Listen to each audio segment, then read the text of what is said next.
Okay so हम लोग बात करते किसकी, हाँ, सप्लाई की डेफिनेशन की।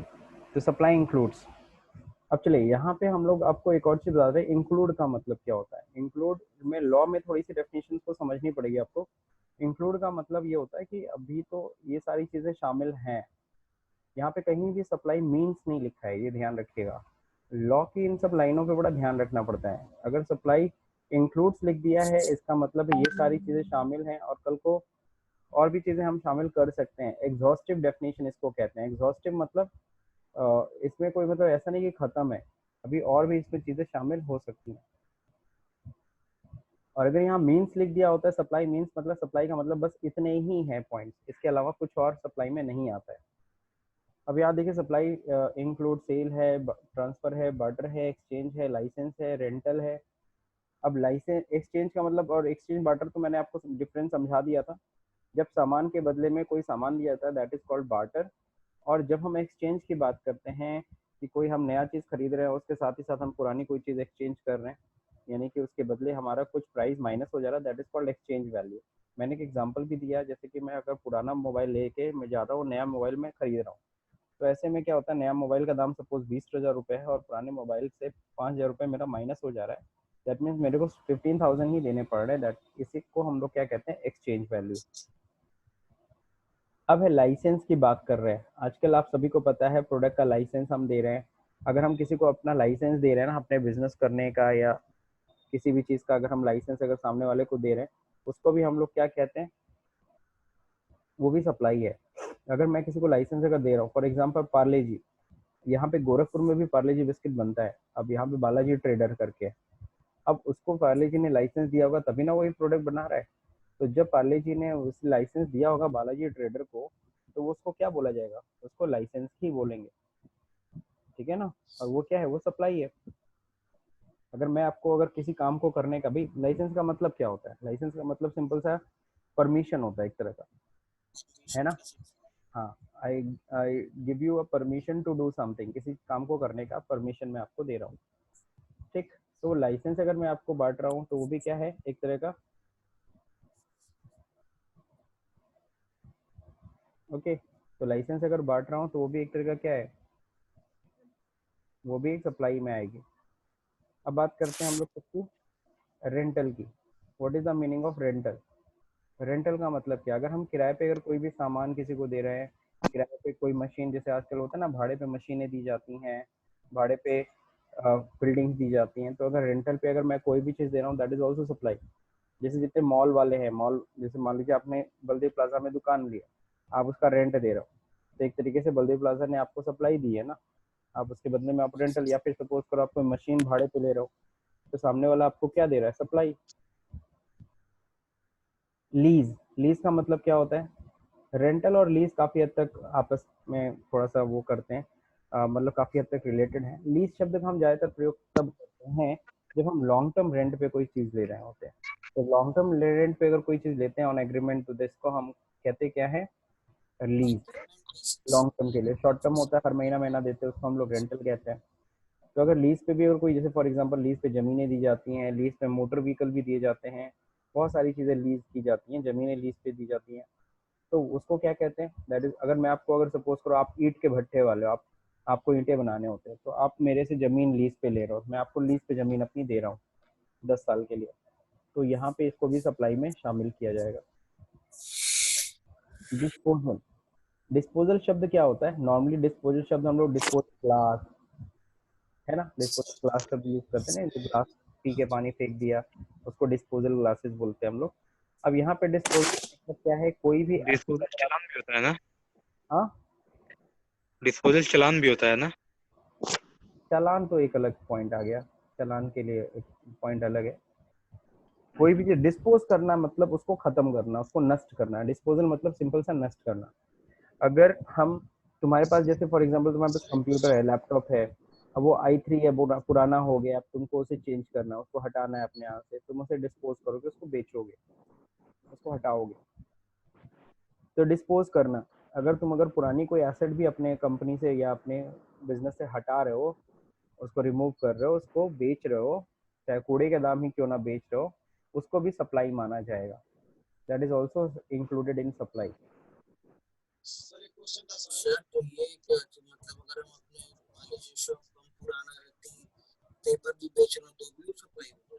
जी हाँ, आप अगर अपने बिजनेस से कोई भी अगर इस तरह की चीज़, अगर कोई भी चीज़ हटा रहे हो तो उसको हम लोग क्या मानते हैं, उसको सप्लाई में, जीएसटी में उसको सप्लाई के अंतर्गत शामिल किया गया है। ठीक है, आप लोग को आवाज़ पूरी प्रॉपर आ रही है ना मेरी? Yes sir. ठीक, हाँ सर आ रही है। ठीक है। अब जो देखिए यहाँ पे दे रखा है, सर ये पेमेंट लीज पे देते हैं सर इसका मंथली पेमेंट करना पड़ता है? अब देखिए सिंपल सी चीज़ है, जो भी आप किस चीज़ के लिए मॉनेटरी पेमेंट किस चीज़ के लिए बोल रहे हो? जैसे ईटा भट्टी वाले लेते हैं सर्विस पे। थोड़ी आपकी आवाज़ नहीं क्लियर आ रही है पीयूष। सर मैं ये बोल रहा हूँ अगर ईटा वाले देते हैं सर इस पे, ईटा क्या चीज़, ईटे की क्या बात कर रहे हो?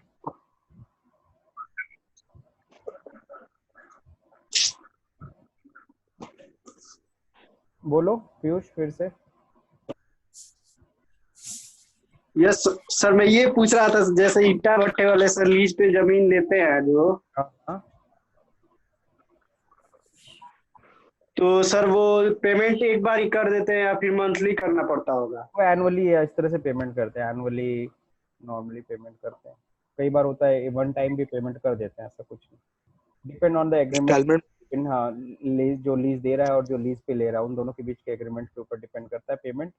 लेकिन हाँ, ये लॉन्ग टर्म होता है, ठीक है ना, कि उतने समय से पहले 3 साल कम से कम नॉर्मली लीज का देखा गया, हालांकि 1 साल भी होता है, लेकिन 3 साल नॉर्मली केस में देखा जाता है, 3 साल कम से कम एग्रीमेंट्स लोग करते हैं, है ना। और मैक्सिमम लीज का टाइम लिमिट होता है 99 यस सर। 99 ईयर तक का लीज होता है। ठीक, यस सर। देखिए यस सर। अभी देखो डेफिनेशन कंप्लीट नहीं हुई, अभी हम लोग ने सिर्फ इतना पढ़ा सप्लाई इंक्लूड, सप्लाई में क्या क्या चीजें आती है, सप्लाई में ये सारी चीजें आ रही हैं। All form of goods and services include both such as sale, barter, exchange, transfer, exchange हो गया, लाइसेंस, रेंटल, लीज, डिस्पोजल। अब कह रहा है देखो made or agree to be made. Made or agree to be made का मतलब क्या है, चाहे तुमने ये सेल या ट्रांसफर कर दिया हो या करने का वादा किया हो, made or agree to be made, कर दिया हो या करने का वादा किया हो, फॉर अ कंसिडरेशन, जो भी किया हो किसके बदले में, फॉर अ कंसिडरेशन मतलब उसके बदले हम कुछ सामने वाले से ले रहे हैं। अगर मैं सेल कर रहा हूँ क्यों कर रहा हूँ, सामने वाले से पैसा लेने के लिए। मैं ट्रांसफर कर रहा हूँ क्यों कर रहा हूँ, बार्टर कर रहा हूँ, क्या कुछ ना कुछ तो कंसिडरेशन लूंगा ना सामने वाले से। क्या उससे पैसा ले रहा हूँ तो पैसा भी एक कंसिडरेशन है, मैं सामान के बदले दूसरा सामान ले रहा हूँ तो जो दूसरा सामान ले रहा हूँ वो मेरा कंसिडरेशन है। बाय अ पर्सन, तो ये कौन कर रहा हो, ये जो भी एक्सचेंज सेल बार्टर कौन कर रहा है, किसी पर्सन से हो रहा है ना, बाय अ पर्सन। और जो भी ये तुम कर रहे हो ये इन द कोर्स और फर्दरेंस ऑफ बिजनेस है, ये तुम्हारे बिजनेस का पार्ट है, या तुम ये ट्रांजेक्शन जो भी कर रहे हो, ये सेल बार्टर, ये तुम्हारा बिजनेस का पार्ट है, या फिर कह लो अपने बिजनेस को बढ़ाने के लिए ऐसा कुछ कर रहे हो। तो ये है सप्लाई की टोटल डेफिनेशन। तो एक बार फिर से मैं आपको बता दे रहा हूँ, सप्लाई इंक्लूड, सप्लाई में क्या क्या चीज़ें आती है, supply includes all form of goods and services such as sale, barter, sale transfer, barter, exchange, lease, licence, rental, disposal, made or agreed to be made, है ना। जो तुमने कर दिया हो या करने का वादा किया हो, किसके बदले में, फॉर कंसिडरेशन के बदले में, बाय अ पर्सन, पर्सन के द्वारा ये किया जा रहा हो, इन द कोर्स और फर्दरेंस ऑफ बिजनेस, ये चाहे तो अपने बिजनेस का पार्ट है तुम्हारा, या बिजनेस को तुमने बढ़ाने के लिए ऐसा कुछ सेल या ट्रांसफर किया हो। ये है सप्लाई की टोटल डेफिनेशन। लेकिन इसमें आप कुछ और पॉइंट समझने पड़ेंगे, जैसे कंसिडरेशन का मतलब क्या होता है, जो यहाँ पे वर्ड यूज किया ना कंसिडरेशन, तो कंसिडरेशन का मतलब होता है payment made or to be made, whether in money or otherwise. Normally payment हम लोग मनी से ही करते हैं, या फिर हो सकता है किसी और तरीके से कर रहे हो इन रिस्पेक्ट ऑफ सप्लाई, जैसे हमने तुमसे कोई सप्लाई ली उसके बदले तुम कोई और सप्लाई दिया, तो उसको भी हम लोग कहते हैं। अब ये कोर्स का मतलब क्या है, इन द कोर्स, कोर्स का मतलब सिंपल सा है अपने बिजनेस को रन करना। फर्दरेंस का मतलब क्या होता है, फर्दरेंस ऑफ बिजनेस का मतलब क्या होता है, फर्दरेंस का मतलब है फॉर डेवलपमेंट ऑफ बिजनेस और कैरिंग आउट न्यू एक्टिविटीज, अपने बिजनेस को और बढ़ाने के लिए, है ना, या कोई नई एक्टिविटीज को करने के लिए तुम इस तरह का कोई काम कर रहे हो, उसको हम लोग फर्दरेंस कहते हैं। ठीक, तो मैं आपको एक और हेल्प करूंगा। देखो, जिस तरीके से हमने बोला जीएसटी का डेफिनेशन आपको पता होना चाहिए, उसी तरीके से आपको सप्लाई की डेफिनेशन भी आपको ध्यान में रखना होगा, क्योंकि जीएसटी में मेन चीज़ तो सप्लाई ही है। हर जगह तुम सप्लाई वर्ड देखोगे तो तुम्हें सप्लाई का मतलब तो पता होना चाहिए, और कई बार इंटरव्यूज में भी पूछा जाता है व्हाट इज सप्लाई। तो सप्लाई को आप इस 5 हिस्सों में बांट दो तो आपको डेफिनेशन इजीली समझ में आएगा।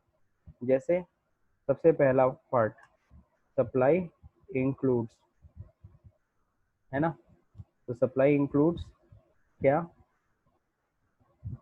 आपको ये चीज ध्यान रखना होगा, इतनी चीजें तो आपको बोलनी ही पड़ेगी। सेल, ओके, ट्रांसफर, ठीक है, बार्टर, ठीक है, एक्सचेंज,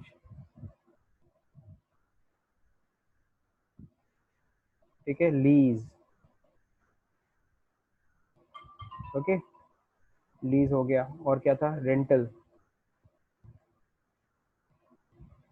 एंड डिस्पोजल, है ना। तो ये सब आपको ध्यान रखना होगा। सबसे पहला तो आप ये बताइए सप्लाई में क्या क्या चीजें इंक्लूड होती है। सेकंड नंबर, ये क्या किया हो, made or agreed to be made,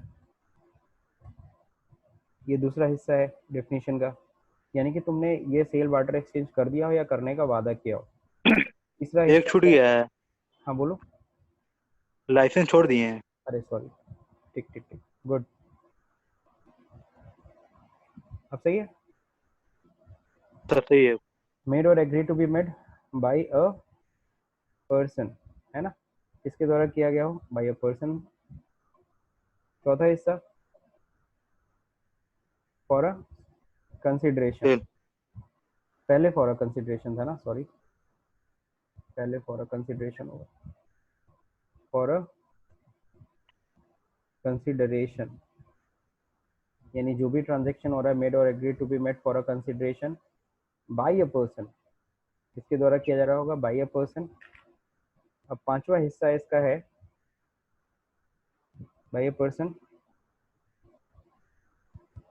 in course और फर्दरेंस ऑफ, बिजनेस।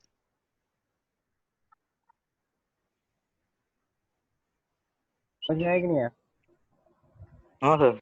मेरे ख्याल से अब अगर इस डेफिनेशन को आप 5 हिस्सों में, 5 टुकड़ों में बांटोगे तो शायद आपको डेफिनेशन आपको ध्यान रहे। अगर आप इतना ध्यान नहीं रख सकते सेल बार्टर, वैसे तो मेरे ख्याल से तो आपको रखना चाहिए, ये चीज़ ध्यान रखना चाहिए इसका, इतना तो आपको रखना होगा कि सप्लाई में क्या क्या चीज़ें इंक्लूड आती हैं। सेल, ट्रांसफर, आप चलो ठीक है आप सारे नहीं बोल पाओ, कुछ बोल लो। Supply include sale, transfer, barter, exchange, licence, कुछ भी जितना याद रहे उतना आप बोलो, डिस्पोजल। लेकिन ये सब जरूर बोलना, made or agree to be made, चाहे ये सेल ट्रांसफर कर दिया हो या करने का वादा किया हो, for a consideration, by a person, in the course और furtherance of business, this is the definition. तो डेफिनेशन को 5 हिस्सों में बांटो और इजीली अपने दिमाग में रख सकते हो तुम लोग।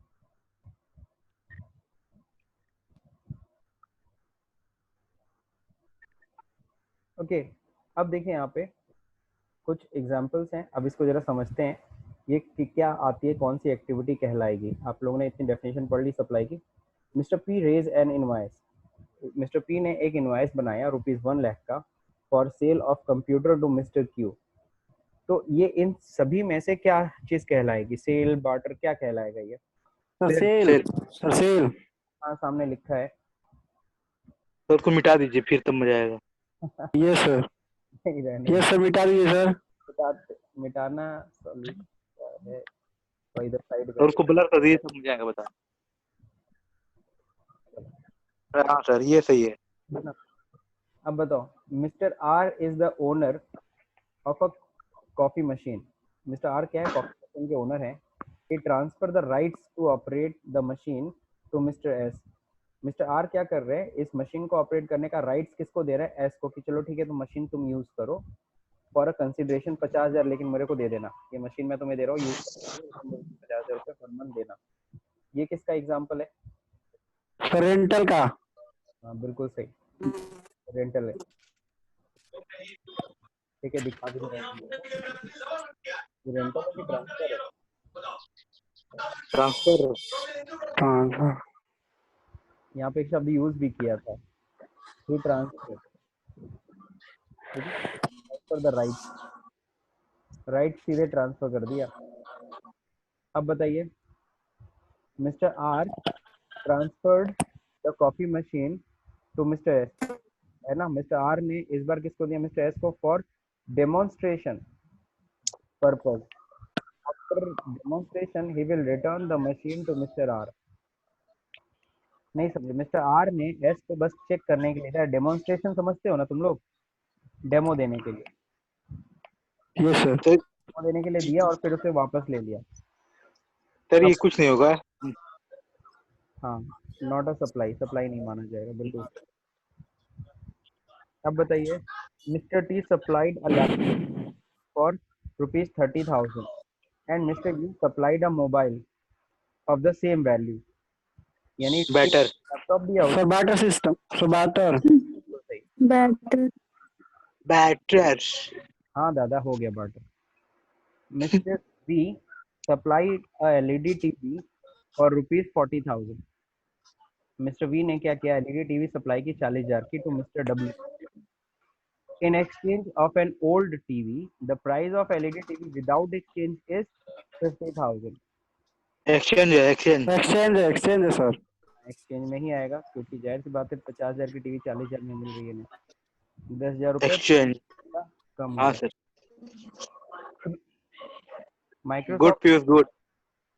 Microsoft India issued a license for New Era for using MS Office Professional 2019 for ₹35,000। 35,000 में लाइसेंस। का लाइसेंस दिया जा रहा है। लाइसेंस है। लाइसेंस है, ठीक है, नाम भी दे दिया है सर बीच बीच में। लाइसेंस है, चलो सही है। हाँ, लाइसेंस है। है ना फिर। अब क्या है, mister shahi rented out the building to Hitech Limited for ₹50,000 per month। Rented. अभी तो रेंटल है। रेंटल है सर, रेंटल है। Mr. A Limited has given an asset to मैं फिर अच्छा ठीक है, फिर से बोल दे रहा हूँ। Mr. A Limited has given an assets to Mr. B Limited under lease।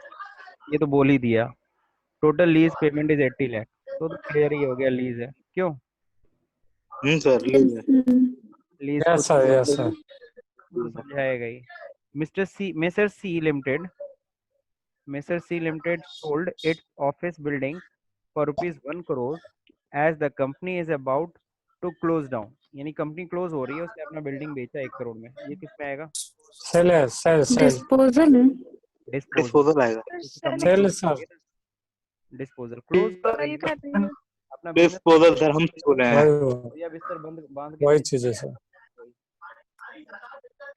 समझ गए।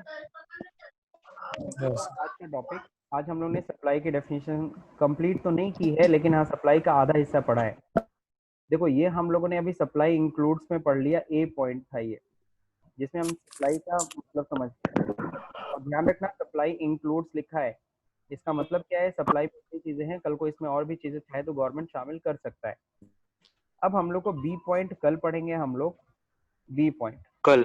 हाँ कल पढ़ेंगे। जैसे कि हम लोगों ने सप्लाई की डेफिनेशन पढ़ी है ना, तो हम लोगों ने क्या कवर किया कि पांचों पॉइंट कंप्लीट होते हैं तब जाके सप्लाई मानी जाती है। ये पांचों पॉइंट, सप्लाई में ये चीज आती है, made or agree to be made होना चाहिए, फॉर अ कंसिडरेशन होना चाहिए, अबव पर्सन होना चाहिए, इन the course of presence of business होना चाहिए। फिर अब हम लोग ये भी पढ़ेंगे सप्लाई में कुछ ऐसी चीजें भी हो कि इसमें से कोई एक चीज मिसिंग भी हो तब भी हम सप्लाई मान लेंगे, फॉर अ कंसिडरेशन नहीं भी हो तब भी सप्लाई मान लेंगे, इन the course of presence of business नहीं भी हो तब भी हम सप्लाई मान लेंगे। कौन से केसेस हैं, हम लोग को यही पढ़ना है, ऐसे कौन से केसेस हैं कि जहां पर एक आध पॉइंट मिस, पांचों पॉइंट में से एक दो पॉइंट अगर मिसिंग हो तब भी सप्लाई मान लिया जाता है। तो ये हम बी में पढ़ेंगे, सी में पढ़ेंगे, डी में पढ़ेंगे। इसमें हम लोग को शेड्यूल 1, शेड्यूल 2, शेड्यूल 3 पढ़ना है। बहुत इंपॉर्टेंट शेड्यूल है ये, शेड्यूल 1 2 3 गोरख शायद आप लोग आपका मिस हो चुका था ना, ये चीज आप नहीं पढ़े थे अपने क्लास में, आप शायद जीएसटी पहले ही पढ़ चुके हैं, तो ये हम लोग इसमें कवर कर लेंगे। और कुछ ऐसी सप्लाई भी होंगी, हम लोग ऐसी सप्लाई भी पढ़ेंगे जो देखने में तो सप्लाई लगेंगे लेकिन उसको सप्लाई नहीं माना जाएगा। सप्लाई नाइदर और सप्लाई ऑफ गुड्स और not a supply of services. आपको देखने में सर अटेंडेंस सप्लाई होगा भी, सप्लाई होता भी है वो, लेकिन वो सप्लाई नहीं माना जाता। गवर्नमेंट ने बोला है उसे सप्लाई मत मानो, क्योंकि अगर वो सप्लाई मान लिया जाएगा तो उस पर जीएसटी चार्ज हो जाएगी, और चूंकि जो गवर्नमेंट ने उस पर जीएसटी नहीं चार्ज करना है इसलिए उसे सप्लाई से बाहर रखना है। ठीक है, तो चलिए आज के लिए इतना काफ़ी है, बाकी कल हम लोग कवर करेंगे। तो लिवी एंड कलेक्शन का आज पहला पॉइंट हमने पढ़ा है सप्लाई मीनिंग।